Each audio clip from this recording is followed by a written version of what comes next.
ಎಲ್ರಿಗೂ ನಮಸ್ಕಾರ. ಚೈತ್ರ ಕಿಚನ್ಗೆ ನಿಮ್ಮೆಲ್ರಿಗೂ ಸ್ವಾಗತ. ನಾನಿವತ್ತು ರವೆ ದೋಸೆ ಮಾಡೋದನ್ನು ತೋರಿಸ್ತಾ ಇದ್ದೀನಿ. ಅದಕ್ಕೆ ಬೇಕಾಗಿರೋ ಪದಾರ್ಥಗಳನ್ನ ನೋಡ್ಕೊಳ್ಳೋಣ.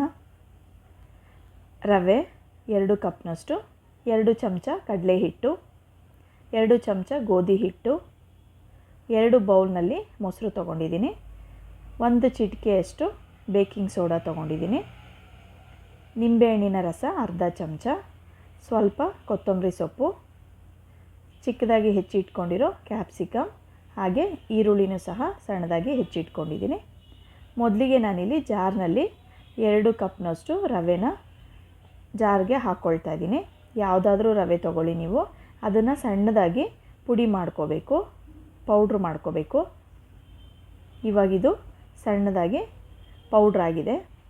ಅದನ್ನು ಒಂದು ಬೌಲ್ನಲ್ಲಿ ಹಾಕ್ಕೊಂಡು ಅದಕ್ಕೆ 2 ಚಮಚದಷ್ಟು ಗೋಧಿ ಹಿಟ್ಟನ್ನ ಹಾಕ್ಕೊಳ್ತಾ ಇದ್ದೀನಿ. ಹಾಗೆ ಕಡಲೆ ಹಿಟ್ಟು ಕೂಡ ಅದಕ್ಕೆ ಹಾಕ್ಕೊಂಡು ಚೆನ್ನಾಗಿ ಮಿಕ್ಸ್ ಮಾಡ್ಕೊಳ್ತಾ ಇದ್ದೀನಿ. ಎಲ್ಲ ಚೆನ್ನಾಗಿ ಮಿಕ್ಸ್ ಆದ ನಂತರ ಅದಕ್ಕೆ 2 ಬೌಲ್ನಷ್ಟು ಮೊಸರನ್ನ ಹಾಕ್ಕೊಂಡು ಅದಕ್ಕೆ ಮಿಕ್ಸ್ ಮಾಡ್ಕೊಳ್ತಾ ಇದ್ದೀನಿ.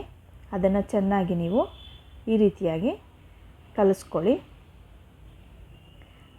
ಚೆನ್ನಾಗಿ ಮೊಸರೆಲ್ಲ ಕಲಸಿದ ನಂತರ ಅದಕ್ಕೆ 1 ಬೌಲ್ನಲ್ಲಿ ನೀರನ್ನ ಹಾಕ್ಕೊಳ್ತಾ ಇದ್ದೀನಿ. ಅರ್ಧದಷ್ಟು ಮಾತ್ರ ಹಾಕ್ಕೊಳ್ಳಿ, ಬೇಕಿದ್ದರೆ ಹಿಟ್ಟನ್ನ ಹದ ನೋಡಿಕೊಂಡು ಮತ್ತೆ ಹಾಕ್ಕೊಳ್ಳೋಣ. ಇವಾಗಿಲ್ಲಿ ಈ ರೀತಿಯಾಗಿ ಕಲಸಿಡ್ತಾ ಇದ್ದೀನಿ. ಇದು 15 ನಿಮಿಷದಷ್ಟು ಇದು ನೆನೆಯೋಕ್ಕೆ ಬಿಡೋಣ. ಇವಾಗಿಲ್ಲಿ 15 ನಿಮಿಷ ಆಗಿದೆ. ಹಿಟ್ಟು ಚೆನ್ನಾಗಿ ನೆಂದಿದೆ. ಈ ರೀತಿಯಾಗಿ ನೀವು ಕಲಿಸ್ಕೋಬೇಕು. ಅದಕ್ಕೆ 1 ಚಿಟಿಕೆಯಷ್ಟು ಬೇಕಿಂಗ್ ಸೋಡಾ ಹಾಕ್ಕೊಂಡು ಅರ್ಧ ಚಮಚದಷ್ಟು ನಿಂಬೆ ರಸನ ಹಾಕ್ಕೊಂಡು ಮತ್ತೆ ಚೆನ್ನಾಗಿ ಅದರಲ್ಲಿ ಮಿಕ್ಸ್ ಮಾಡ್ಕೊಳ್ಳೋಣ. ಕನಿಷ್ಠ 1 ನಿಮಿಷದಷ್ಟು ಇದನ್ನು ಈ ರೀತಿಯಾಗಿ ಸೌಟ್ನಿಂದ ಚೆನ್ನಾಗಿ ಮಿಕ್ಸ್ ಮಾಡಿಕೊಂಡ್ರೆ ತುಂಬ ಚೆನ್ನಾಗಿ ದೋಸೆ ಬರುತ್ತೆ. ಹಾಗೆ ರುಚಿಗೆ ತಕ್ಕಷ್ಟು ಉಪ್ಪು ಕೂಡ ಹಾಕ್ಕೊಂಡು ಇಲ್ಲಿ ಮಿಕ್ಸ್ ಮಾಡ್ಕೊಳ್ತಾ ಇದ್ದೀನಿ. ಇಲ್ಲಿ ತವಾ ಕಾಯೋಕೆ ಇಟ್ಟಿದ್ದೀನಿ. ತವಾ ಕಾದಿದೆ. ಸ್ವಲ್ಪ ನೀರು ಹಾಕ್ಕೊಂಡು ಅದನ್ನು ಬಟ್ಟೆನಲ್ಲಿ ಒರೆಸ್ಕೊಂಡು ಈ ರೀತಿಯಾಗಿ ದೋಸೆನ ಹಾಕ್ಕೊಳ್ತಾ ಇದ್ದೀನಿ. ದೋಸೆ ಹಾಕೋದು ಮುಂಚೆನೇ ಎಣ್ಣೆ ಹಾಕ್ಕೊಳ್ಳೋದು ಬೇಡ, ಯಾಕಂದರೆ ಎಣ್ಣೆ ಹಾಕ್ಕೊಂಡ್ರೆ ಅದು ನೀಟಾಗಿ ಬರಿಯೋದಕ್ಕೆ ಬರಲ್ಲ, ಸೌಟ್ಗೆಲ್ಲ ಅಂಟ್ಕೊಳ್ಳುತ್ತೆ.